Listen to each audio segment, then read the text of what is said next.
దేవుని నామానికి స్తోత్రం కలుగును గాక. అలాగే యూట్యూబ్లో చూస్తున్న బిడ్డలందరికీ కూడా ప్రభునామంలో వందనాలు తెలియజేస్తూ ఉన్నాను. మనందరికీ తెలిసిన విషయమే, ఎంతో బాధాకరమైన విషయం. యావత్ క్రైస్తవ ప్రపంచానికి ఇది చాలా దుఃఖకరమైన విషయం.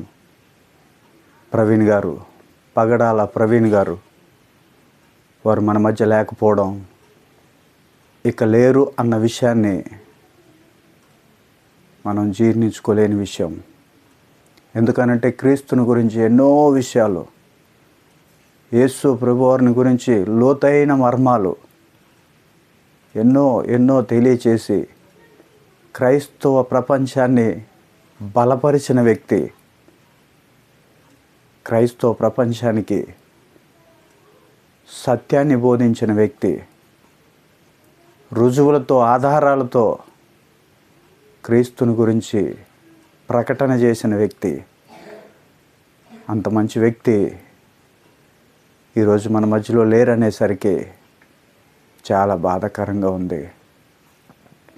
వారి కుటుంబం ఇంకా ఎంతో దుఃఖంలో ఉండి ఉంటుంది. ఈ లోటుని వారి కుటుంబానికి ఎవరు భర్తీ చేయలేనిది, ఆ గుండె కోత ఎవరు ఆ గాయమును మాన్పలేనిది. యావత్ క్రైస్తవ ప్రపంచం కూడా ఒక్కసారిగా కన్నీటిమయమైపోయిన పరిస్థితి ఇది. ఒకసారి అందరు కూడా ఆ యొక్క కుటుంబం నిమిత్తం,